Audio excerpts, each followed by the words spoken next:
All right. Again, welcome everybody. Thank you so much for taking time out of your day to join us for this really important conversation about how we can protect children in our lives. A few housekeeping items for you. So we've got just 1 hour, so we're going to go through a lot of content. We wanted to make sure that we could start a conversation and that we can continue that moving forward. Today, you can submit questions or information in the chat, and have several people helping me out.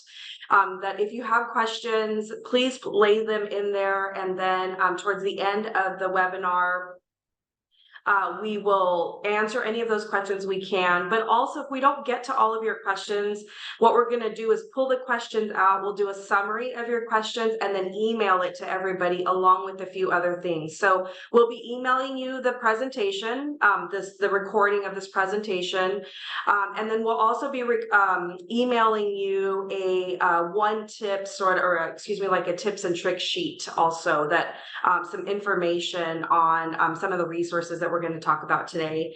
As I mentioned earlier, we are recording this, and please feel free to ask questions along the way. We're really grateful for your time and for being here. So with that, we'll go ahead and get started. My name is Christina Vela. I have the joy and privilege of being the CEO at St. Jude's Ranch for Children. And let's see. This webinar is, our offering to the community.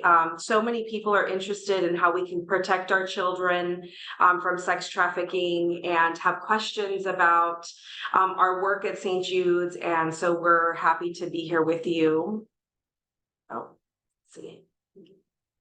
So some objectives for today. I do want to share a little bit about our work at St. Jude's Ranch for Children. We're going to do a general overview of human trafficking. We're going to have an incredible guest speaker, a vice detective with Las Vegas Metropolitan Police Department. Then we're going to go on and talk about some general tools for parents, caregivers, or our community at large on how to protect our children, cyber safety, some talk about, things that you might consider doing in your respective home. And then we'll end with sharing some great updates about our newest project, the Healing Center, which will be a place to care for child victims of sex trafficking. So, first, who we are at St. Jude's Ranch for Children. Well, I can tell you that we're on a mission.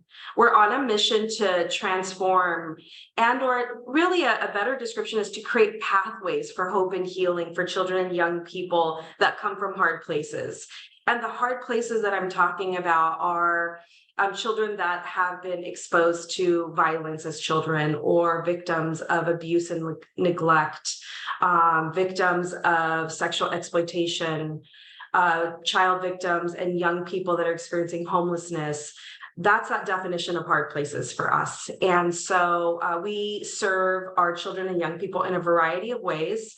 And across the bottom, there are the various categories of services that we offer at St. Jude's Ranch for Children. So we provide foster care services for children ages 0 to 18 in a whole different arrays. We've got our residential therapeutic foster care program at our Boulder City campus. We do sibling reunification work all across the Vegas Valley. We have a pregnant parenting teen house, and we just have a lot of specialty programs to help children 18 and younger that are in the foster care system that are victims of abuse and neglect. Then our second category is to care for transition age homeless youth, ages 18 to 24. And we have an apartment building at Tropicana and McLeod where we provide transitional supportive housing. And then we have apartments across the Vegas Valley where we provide what's called rapid rehousing. We have a drop-in youth center and a whole bunch of other services. And then our work to serve sex trafficking victims. And we have several programs to serve sex trafficking victims, which includes in our foster care programs, and then in our homeless youth services, and then the Healing Center, which is coming soon. All of this stands on a foundation of clinical services and educational support and job training, discharge services, post-secondary education scholarships. We are very proud of our wraparound approach of services. So this is a trigger warning, right? This conversation is tough. It's tough to hear. It's tough to talk about. And while we won't be graphic with anything that is about child abuse and exploitation specifically, we are talking about really big topics. And so I just want to offer this sort of, gentle reminder that we're here together, that we're holding space for anybody that's been a victim of abuse and neglect. Or that somebody you love has been, and know that we're here for the good of the community and for courageous conversations. Because when we may not exactly know what child sex trafficking looks like in our community, it's hard to then help. It's hard to be a helper if we don't really understand what's going on or want to learn more. So I just really wanted to offer that as a beginning. So what we know about human trafficking is, unfortunately, it's a highly profitable crime across the entire planet. There is not one place in our country or in our world that is not experiencing some form of human trafficking, and unfortunately, it is highly, highly profitable. Human trafficking happens everywhere. It happens in suburbs, it happens in rural towns, it happens in big cities and little cities. It can happen to everyone, no matter race, age, or gender. There are different types of human trafficking, and when we get to our guest speaker, she'll share a bit more about child sex trafficking. But in broad strokes, the types of human trafficking that is out there in the world is, of course, sex trafficking. Then there's forced labor and domestic servitude. And every year in the United States, there are thousands of human trafficking cases that are reported. But more importantly, there are probably thousands and thousands that go underreported. We know human trafficking is a hidden form of crime. Human trafficking is a hidden form of violence. Even if it's happening right in front of us, many times we don't realize what's happening. Maybe our blinders are on. Maybe we don't understand what trafficking actually looks like in our country. And that's some of the things that we're going to continue to talk about today. At St. Jude's Ranch for Children, we offer this particular image here to help people understand from our perspective how our systems are connected. So here is a graphic that helps us sort of understand that children, like part of it is thinking about which kids are at highest risk of sex trafficking, which kids are at highest risk of being involved in the juvenile delinquency system. Well, it oftentimes starts with adverse childhood experiences. When we have children and young people that are experiencing abuse very early on in their life, whether it's physical abuse, neglect, emotional, sexual, this starts to kind of set young people off on a trajectory, and without healing, unresolved trauma increases vulnerability. And then we see children that come into the foster care system and lack healthy connections. And then those red spheres is really oftentimes additional systems that young people with unaddressed adverse childhood experiences start to engage in. So juvenile delinquency, we know young people in pain, children in pain start to, at times, can engage in really high risk behavior, right? And that's where we start to see police and detention involvement. Or on the other side, lack of healthy connections means that young people turn to the streets oftentimes to avoid abuse and neglect and say, you know what, I'd rather run away from this unsafe home or this unsafe living environment, because at least on the streets, I can protect myself, not realizing this increases their vulnerability. And oftentimes, all of that leads to an outcome of child and transition age youth sex trafficking, because young people don't realize how vulnerable they are. They don't, they're hungry, they're hot, they need water, and somebody drives by in a nice car offering a ride to a party or a hangout or let's go get some food, while young people don't realize that they're being groomed. So we offer this, and we can, what we offer to everybody in our community is we're happy to do more training. I'm happy to go and, help unpack this a bit more. But for now, we want to offer sort of, how does this happen? Well, it happens because young people are involved in a lot of different systems, and it's important to recognize that. Now, many of you might be wondering, how big is the child sex trafficking issue in our community, in Nevada, in Southern Nevada? The hard part is it's hard to really know. But in June of 2020, so this is already several years old, Las Vegas Metropolitan Police Department did an exploratory study with Arizona State University. And over 8 years, they went back and looked at every case that had child sex trafficking. And these are the staggering numbers. 922 child victims were identified in those 8 years. Disproportionately, 902 of them were female, 17 were male, and 3 were transgendered. Now, these are just cases that came to LVMPD's attention, right? So when we talk about it being a hidden form of violence, it means there could be so many more. The average range of ages was from 11 to 17. Those of you that are on here, I see there's many people on this webinar. Think of an 11-year-old you love. Think of a 15-year-old you love. Think of a 17-year-old love.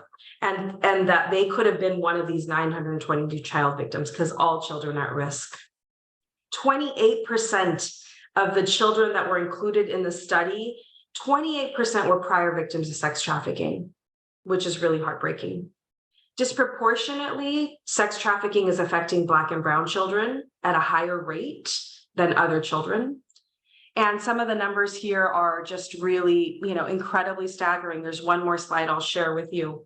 Of those 922, 833 victim cases, meaning some kids had been repeatedly trafficked. But what this report showed was the unprecedented amount of violence that our children are experiencing as a result of sex trafficking. There is kidnapping, there is psychological violence, physical violence, sexual violence. 7% of child victims experience strangulation. And although 7% might sound pretty relatively low, that means that 16 of those children were courageous enough to share that they had been strangled. And that is incredibly worrisome. But like a tip of the iceberg, right? This picture here is so helpful for us to think about how we just don't have all the information. So much like this iceberg, we literally only see a small percentage above the ocean water. What we don't see from our eyes when we're on a boat or, looking across the ocean is the depth, the magnitude, the prevalence, right, of how much lies under the ocean's, the water, right, that water line. I would offer it's the exact same thing with child sex trafficking, with human trafficking. There are so many victims that we just don't know about. And that's why we're all here today, right? Is we've got to have these brave and courageous conversations about maybe there is a child in our life that we just hadn't thought, maybe that's what's going on, right? So that's what brings us to today. So next, I am really grateful to be able to bring a community expert to share some information. And so our guest speaker today is Las Vegas Metropolitan Police Department Vice Detective Julia Tafish. And in a moment, I'll turn it over to Julia so she can share some of her experiences. She has been in the department since 2016. And prior to that, Julia and I have something in common. We both worked for Clark County Department of Family Services in the foster care services. Julia's got a degree from UNLV in social work. And currently she's a vice detective with the juvenile team and a crisis negotiator in our community. So Julia, thanks for all that you do in our community. And with that, I'll turn it over to you. Thank you, Christina. So I just want to talk a little bit about the Vice section to get started. So in the Vice section, we have 5 different squads. I'm on Squad 1, which is the FBI's Child Exploitation Task Force. On our team, we recently got a Clark County School Police detective to join our team. And so she has really she's been super helpful. She gets a lot of tips from the school district, whether it's other police officers, counselors, they have a direct line to her. And now that she's been on our team, she'll get phone calls from them and her and I will immediately go out and interview these kids. She's gotten, I believe, 5 or 6 cases that have been very good cases on our end from the school district. So that's been a great resource that we have. We also have an adult team that's comprised of 4 detectives and they do all adult sex trafficking cases. We have 2 proactive teams. So one of the things that we struggle with is having victim cooperation on both the adult and juvenile team. And so we have 2 proactive teams so that we can go after these traffickers whenever these kids or any victims of sex trafficking are uncooperative, whether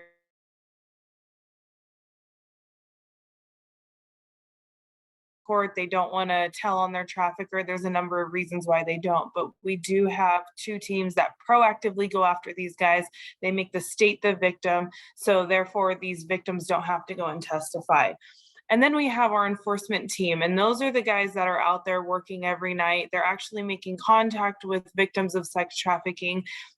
They are responsible for identifying these I'll say girls or females a lot, but as you saw, there are male victims as well. So I apologize if I do use the word female quite a bit. But these, the vice detectives, the enforcement team, they go out and they recover juveniles as well as make contact with these victims. And every single girl or victim that they come in contact with, we have RISE advocates that are on scene with them. And so RISE advocates come in, they offer them simple things like food, a sweater or a blanket whenever it's really cold outside. They'll offer them housing. If they're from another state and they need to get home, they can offer those resources. As well as the adult and juvenile team, every time we respond to a victim of trafficking, we bring advocates with us, and we are on call 24 hours a day. I'm on call right now. So if anyone encounters a victim, I'll get called out and I will head to that immediately. I just want to go over what sex trafficking is. I know there was a chart on the different types of trafficking, but in the vice section, there's 2 main charges that we go with. So pandering is one of the charges, and in order to have the crime of pandering, that is whenever a trafficker entices or encourages a person to work as a prostitute. So that's what we would call a boyfriend pimp or a Romeo pimp. So that's someone that's really nice. They're going to encourage you, tell you how amazing you are.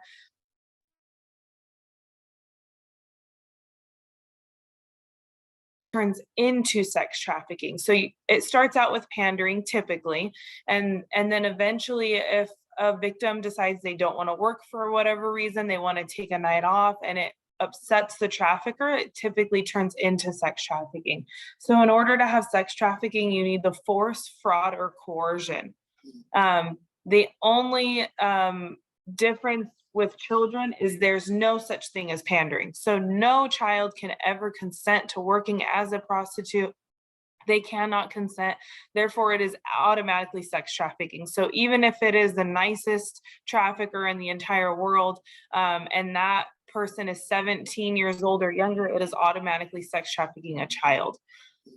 I want to talk a little bit about the movie that I'm sure some of you at least have seen, Sound of Freedom. I watched that movie. It was very well written, but I just want to talk about the differences, because if you watched it, you know it was in another country, and there wasn't very much of it that was in the United States besides the fact that it was an old HSI Homeland Security detective who quit and ended up going out there. And so the whole movie takes place in another country. And if you watched it, you saw where kids were being kidnapped off the street. So they would come up to them, they would grab them, cover their mouth. The kids are screaming, and throw them in a car and take them away. And they were in shipping containers and all of these other things. It was such a great movie. However, we can't relate to it as much in the United States. Now, there are rare instances where kids are being kidnapped. They are being trafficked in that sense. However, that's not typically how it happens. Here we see that kids are on social media, or they're walking home from school, or they're running away from child haven, and they're just doing normal things that kids do, and they get approached by a trafficker. And a lot of times these kids are being told things that they've never been told before. If you saw one of the slides that Christina had up, she was talking about these are kids that are vulnerable, that have had typically rough childhoods. And so if you have a child who has never in their life been told, hey, you are beautiful, or just been complimented at all, and a trafficker is the first person to ever do that, and they come up to one of these vulnerable victims and compliment them on something simple, hey, you're cute, oh, I like your outfit, whatever it may be, it is very easy for them to encourage these kids to work as prostitutes. And so that's what we typically see here in the United States. So that's the main difference. But of course, there are the kidnapping cases. We do see those. They are just a lot more rare. And I want to go into social media a little bit because that is huge. So it used to be where we would be worried where kids are hanging out at the park or at the malls or wherever they would be hanging out, which we're still concerned about that. However, parents used to not be worried about their kids being home. So you didn't have to worry if you were in the kitchen cooking dinner and you watched your kids sitting on the couch.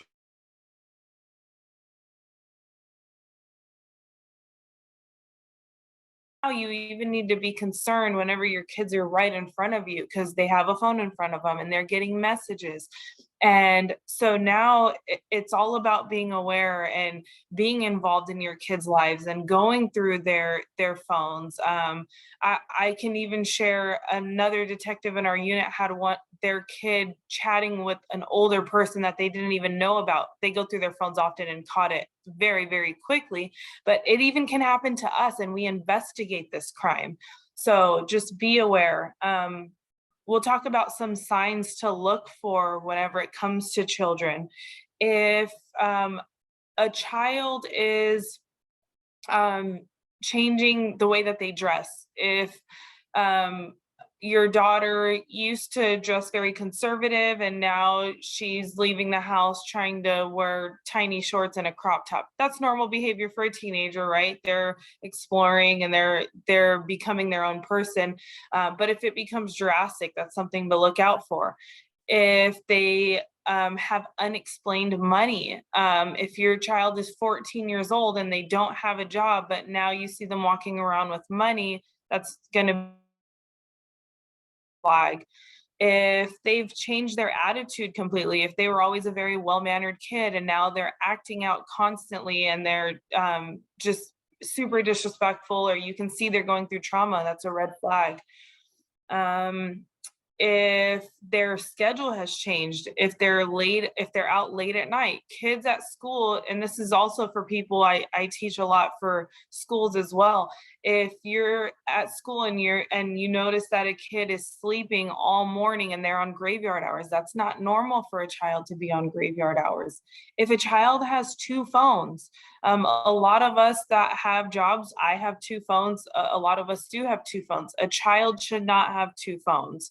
So if they have a secret phone that you find, tattoos, a lot of these pimps and traffickers like their victims to be branded. So I've come across many juveniles who have their pimp's name or moniker or matching tattoo.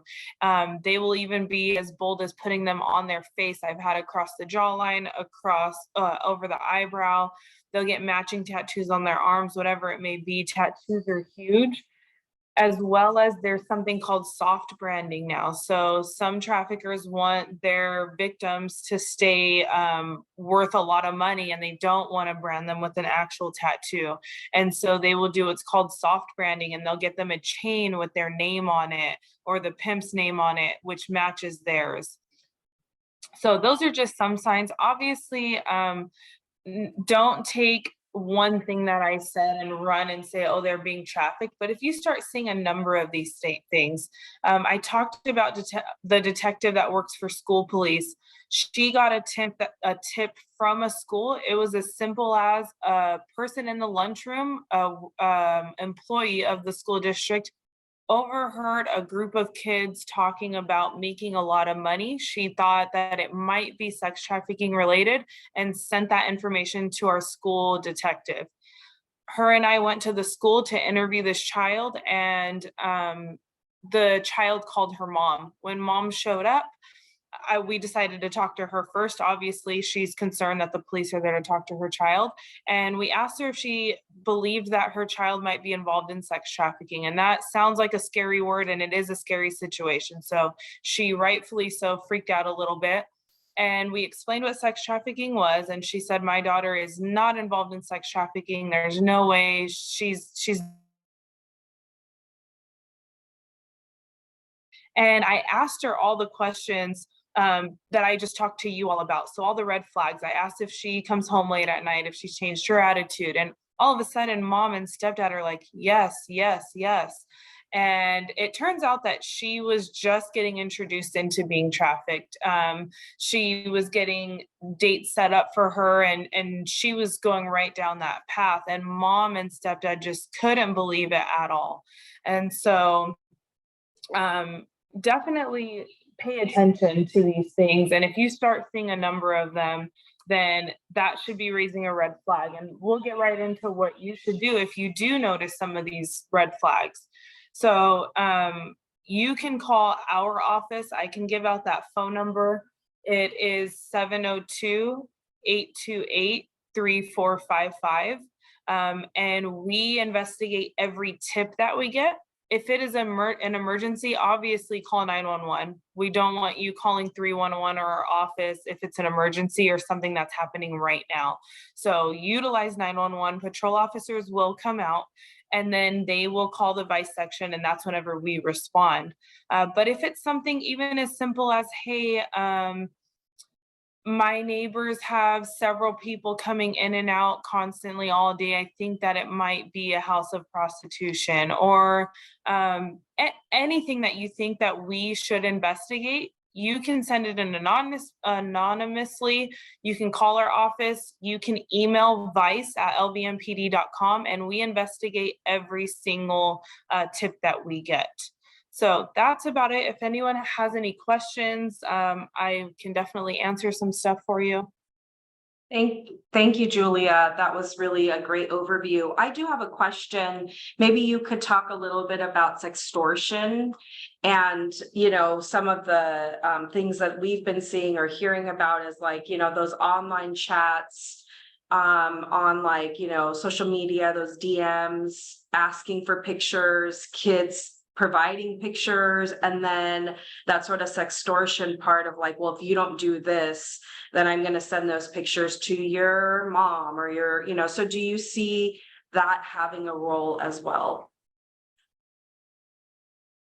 Absolutely. That's a great point, Christina. We get that constantly. So a lot of the ways that these girls are recruited, I mentioned them being complimented and told that they're beautiful. So one of the things that happens is they'll recruit them by saying those things, and they won't tell them that they're going to work as prostitutes. They're not telling these kids or any victims that they're going to be sex trafficking. Because one thing that I always say is does anyone, when I'm in a room full of people, I always ask, hey, there's a lot of females in here. Did any of you, whenever you were a child and someone asked what you wanted to be, did any of you say, hey, when I grow up, I want to be a prostitute? And usually people laugh. And I'm like, I get why people laugh, but it's true. Someone has to teach you this. Someone has to encourage you to do this. There's no little girl in this world, at least I think, that has ever said that's what I want to do when I grow up. So these guys are not telling them that they're going to be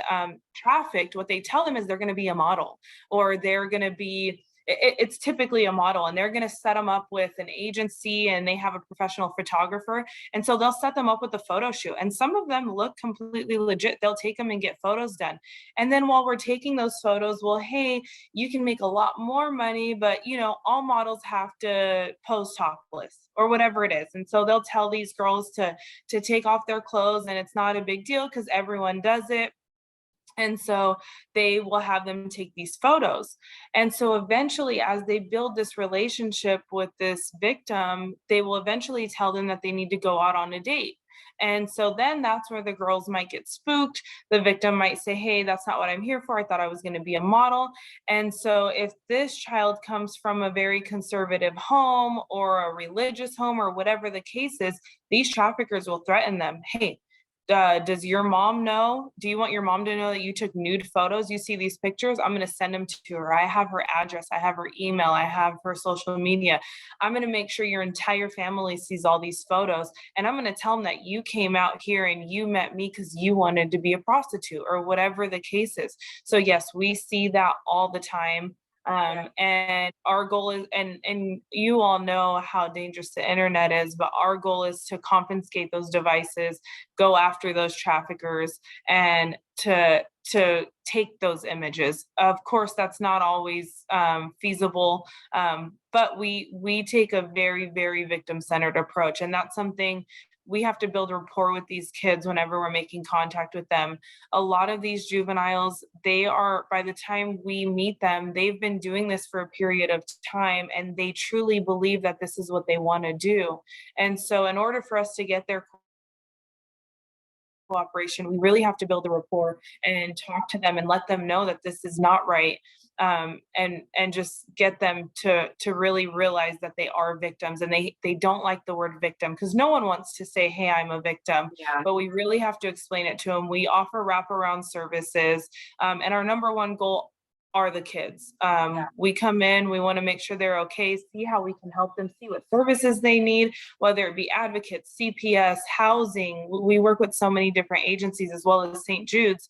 And so we make sure that they're okay. And then we always explain to them, hey, at the end of the day, I am a police officer. And after I make sure you're okay, my goal is to go after these traffickers because they need to know that there's consequences.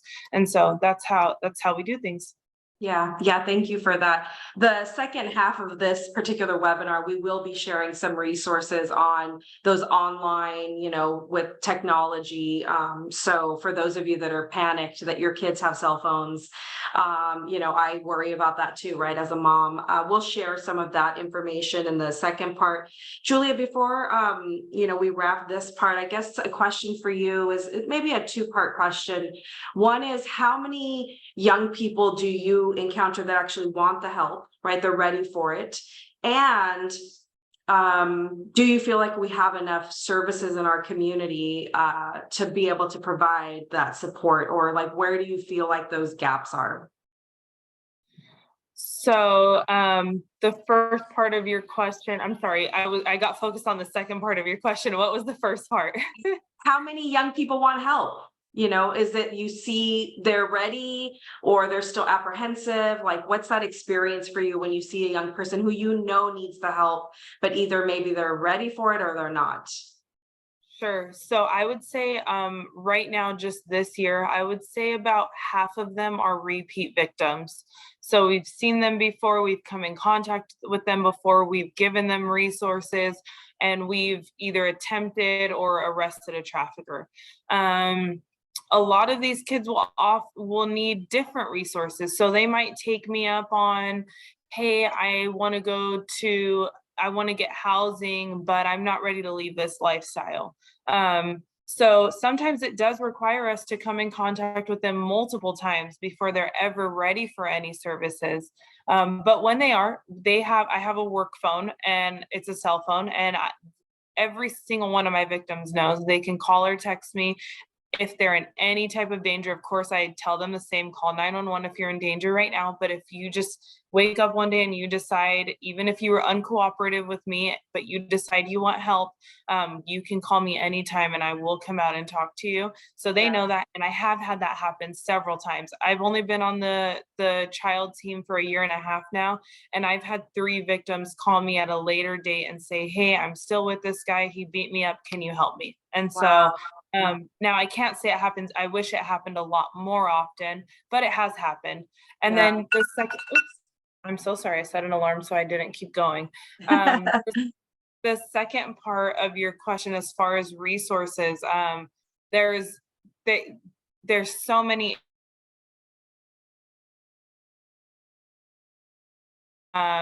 As far as housing, St. Jude's, your property is absolutely amazing. There's other agencies or nonprofits who they don't have the resources that you have, but a lot of people are scared to go into homeless shelters, or they want to go straight into housing, or they'll only accept services if they can have this. So there's always things that we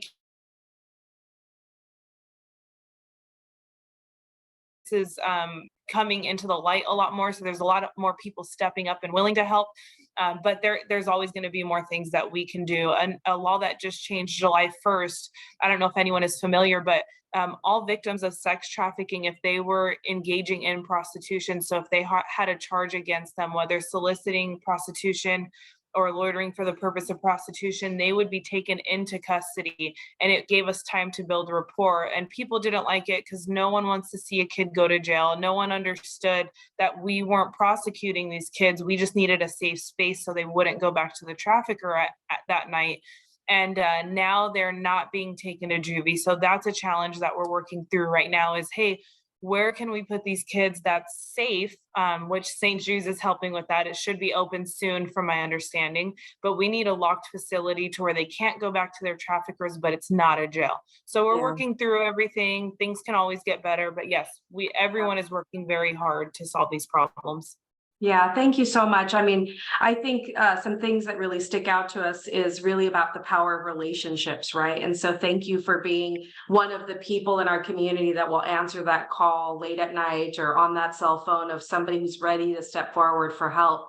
Because humans get choices, right? And so that's the tough part, right? We can't force change for anybody, including a child. And that's always, I think, really hard for all of us who really want to help kids, just be safe. But anyways, for those of you that are watching, of course, and dropping questions and comments in the chat, thank you so much. We're also on Facebook Live right now. So if you have questions, you can drop those in Facebook. Since we're going to wrap our conversation with Julia, please drop your questions. Julia and I have talked, and she's open to helping me answer any additional questions you have. We will send out this recording of this webinar, as well as a sheet that we have with resources, and then any unanswered questions that we didn't get to during the webinar, we'll send those out as well. So thank you so much for your time, Julia. We're so grateful for all that you do in our community, and we're here together, right? Linking arms for change. So thanks for being part of this. Thank you so much, Christina. Thank you. All right, friends. So I'm going to keep going so we can start sharing some of our resources or some things for you to continue to consider. So the question is, how can we protect our children, right? That's, I think, what's on all of our minds is how do we, with technology and with, really deep fake images that get created through AI, there's all of these challenges, right? And what can we do? Well, the truth is technology has made it easier to harm our children, and we need to be honest about that. And I would offer, and these are just things for you all to consider, is, how many of your kids have iPads? And how many of you have seen younger children with iPads at restaurants and at the park and at different places? It's certainly what kids want in their hands. They want a phone, they want the iPad, they want to be playing video games. But we have to be honest with ourselves that as much as our kids want to play, there are other people who are this is harsh, but they are trying to get to our kids, right? In online video game chats, on the DMs of Instagram and Facebook and TikTok and all of these places. And so just by acknowledging that technology has made it easier to harm our children, we want you to consider how your children and you engage in the use of, technology. I'm a grown woman and I get weird DMs too. I'm sure many people do. It's something to think about. So we don't have time to watch this film Groomed, but it is a 17-minute film on YouTube. It's free. It's 17 minutes. It is a really well done documentary on how quick a relationship can start through text messaging back and forth on those DMs, and this young girl who portrays this young person who's being groomed, and how quickly she thinks she's engaging with the guy who wants to be her boyfriend, and how quickly he turns her out to the street. And so this will be included in the one-page resource guide, but if you want to watch it today, this is the screenshot of what it looks like on YouTube. Do yourself a favor. I also believe it's really good to share with kids. It's I mean, maybe not super young kids, but teenagers. I shared it with my daughter and she's like, Mom, I know these things because, you know, you're my mom and we talk about it all the time. But I asked her, like, as a young person, like, does this help you? She's like, yeah, no, I see it, you know. So anyways, it's a really important resource for you. Cyber safety. So we know technology is out there. We know that awareness is knowledge. Many parents and caregivers, oftentimes, whether you admit it out of your mouth or in your head, we oftentimes don't feel prepared. We have to be honest that growing up today is different. It is not like when I grew up or many of the adults on here grew up. Growing up is different today. I did not have a cell phone in my hand until way later in life. It's also happening. Like all the bad stuff is happening younger to kids younger than most of us think. It is not just teenagers. If you have kiddos that are playing video games on headsets in their bedroom, talking to people around the planet, you have no idea what they're saying. So some advice might be like, we want to keep the kids with their headphones on because we don't want to hear it. But if we can't hear it, we can't hear it, right? Have your kids take off their headphones. I know they want them, but you might want to hear what they're talking about. It might not be about trafficking, but the truth is it might be bullying. It might be a lot of things that people are saying to your kids that you don't want them to hear. So we have to be honest about those things. Online relationships have different boundaries also. Because of technology, people can groom kids at a much quicker pace than in person. So, I mean, it is just a different boundary. People are asking for pictures of your children. They ask of mine. And it is a harsh reality, especially for girls. They're like, you're so pretty. Will you send me a picture? And they feel pretty. So they send a picture and then it's like, oh, can you do this? And can you do that? And as the detective said, this is how we start to see sextortion, right? They send that one picture that they probably shouldn't have sent and then they've got them. It's the hook.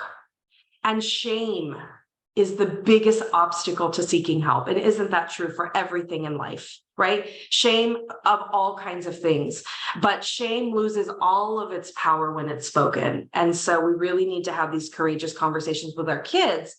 And so that's why the next resource is important. So there's an organization called Thorn. If you're not familiar with Thorn, they're in the resource list. But in 2004, they identified that we had about 450,000 files online of child sexual abuse files reviewed by the National Center for Missing and Exploited Children.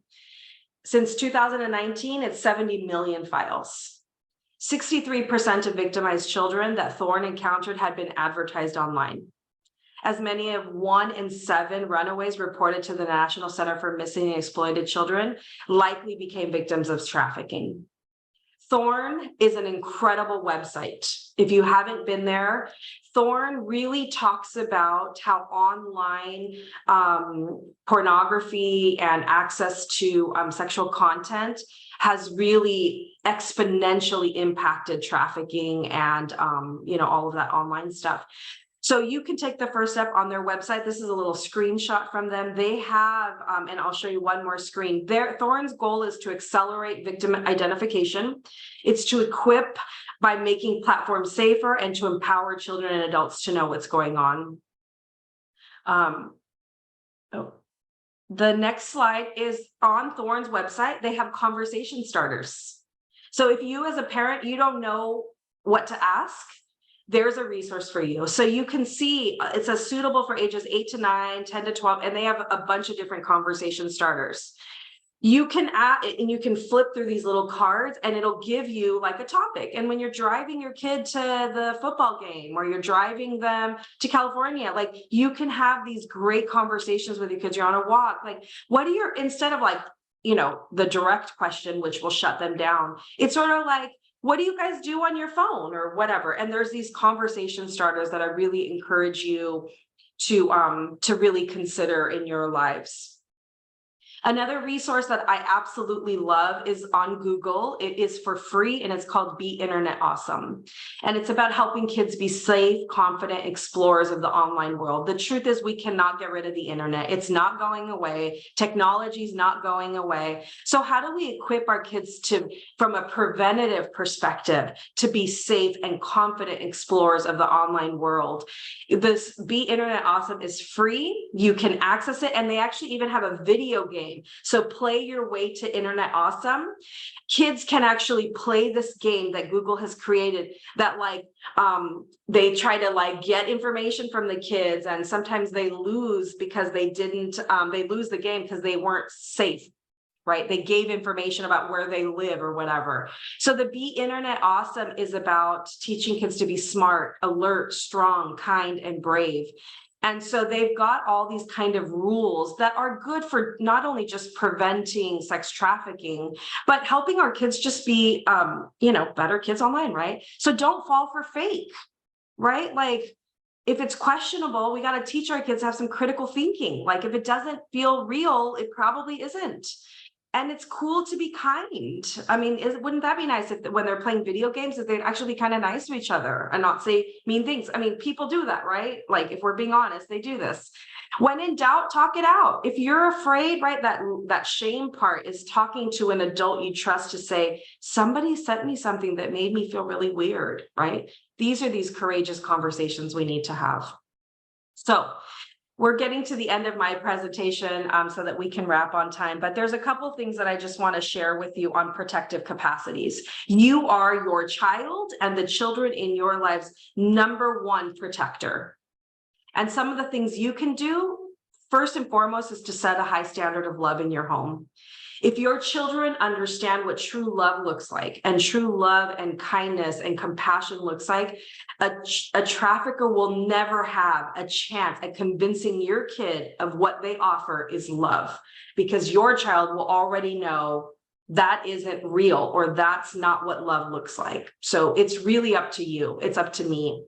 The presence of a loving and supportive adult is the single most common factor in overcoming adversity. You might be the neighbor that is paying attention to that kid, and you could be the single most important reason that a child prevents being exploited or helps them get help. Positive self-perception, we know that that self-esteem is critical for all of us, but for children, how they view themselves, their skills, their sense of control of the world, you can help increase children's positive self-perception by leaning into them, by talking to them about their strengths, about holding them accountable about their behavior, right? We as active parents, whether we are parenting our own children or other people's kids through our love and our nieces and nephews, or we work in the foster care system, we all have a responsibility. The connection to culture or faith-based groups, right? Support systems matter, so find them. Parenting competencies, right? If a parent is struggling, they need help, and that might be up to us, right? A positive school environment, communication with your children, right? We are all responsible. So that brings us to what else can we do? Well, I'm here to issue a call to action. There is more that we can all do. Besides all the things I've offered and the resource list I'm going to send out with all these different ideas of how to link to different things, I'm asking you to consider being a supporter of St. Jude's Ranch for Children's audacious goal to create the Healing Center. We are so proud of our over 50-year experience of serving children and young people with complex trauma.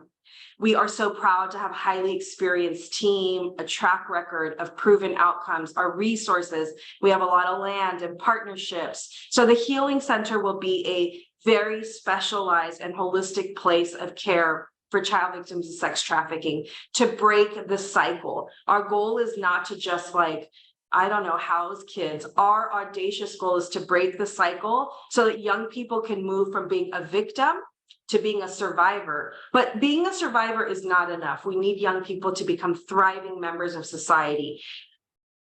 So I'll show you a couple of images before we wrap. This is the beautiful rendering of the Healing Center on our Boulder City campus. It is just a beautiful place that place that provides pathways to hope and healings, literal pathways, and then emotional pathways to hope and healing. We are very proud that we will have 6 homes on campus. And this image that you're seeing here is our on-site school. And the school is in partnership with Clark County School District. It's going to be a very specialized school only to serve the child victims of trafficking. But we know that the kids that we will be serving here at the Healing Center really do deserve the highest quality education possible. But just going to a traditional high school in the community oftentimes is a challenge for them, right? They're used to living a different kind of lifestyle. And so being at school at 7 o'clock in the morning is hard if you are used to working all night, right? Because you were being trafficked. So there's a lot of trauma sensitivity in the way we're developing this program. This is what it would look like if you're walking around a campus, right? So there's 6 homes, lots of gardens, lots of places for reflection, lots of pathways for walks. I mean, I don't know about you, but I've had some of the most amazing conversations in my good days and my bad days when I'm out on a walk or have some time to breathe and think. And I know the heat's a bit hot right now in Vegas, but generally speaking, people can go out and have a nice walk, even if it's in the morning or in the evening.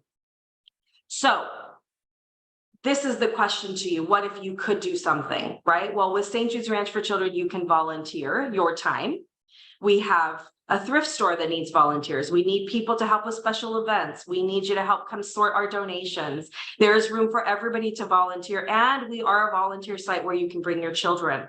Bring your kids, let's put them to work, right? Let's let them feel the tingle of what it feels like to give back at an early age.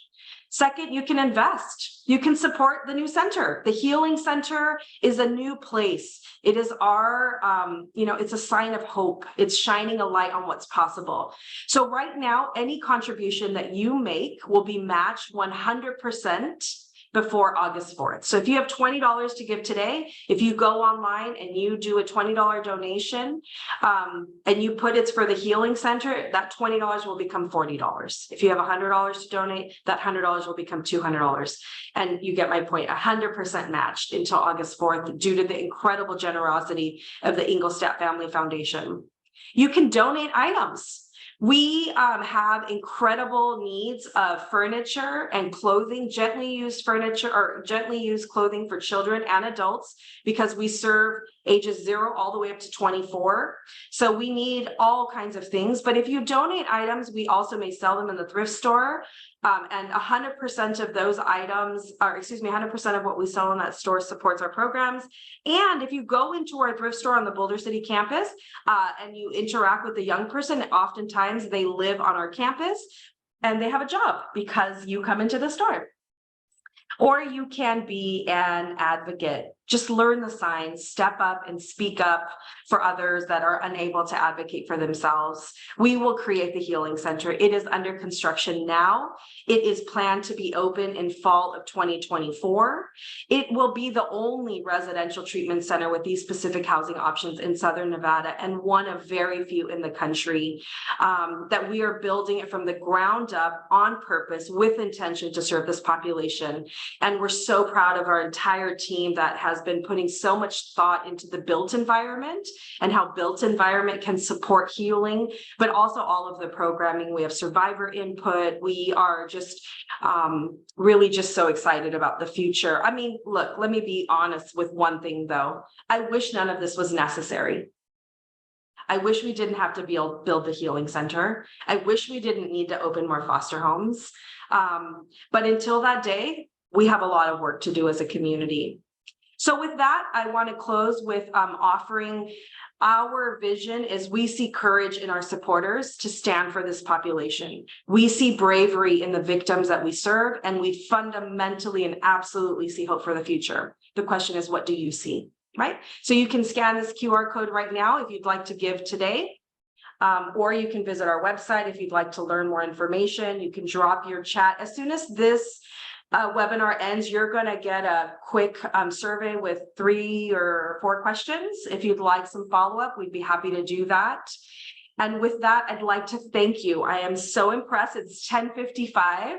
I'm so grateful that you all have come to spend time with us. So I've got a couple of minutes. I'll take a peek at the chat. If there's any questions, my contact, you can scan this QR code here or visit our website. And we are in this together.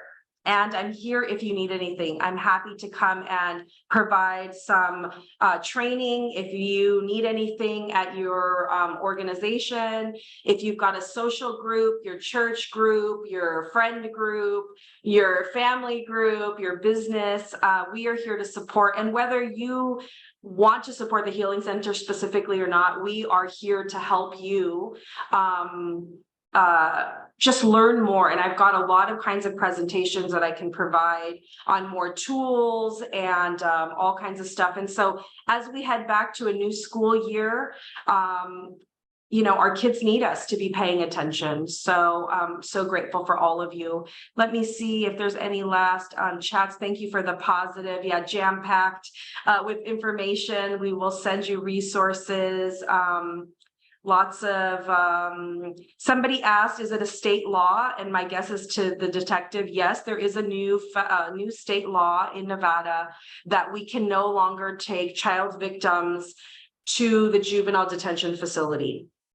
So now there is this urgent need for more placement options. And at St. Jude's Ranch for Children, we've also, in the next couple of weeks, are opening up what's called a Hope Home, which is a home for child victims of trafficking because we don't have the Healing Center open yet. So we are opening an interim place because kids are in need today, right? They can't wait.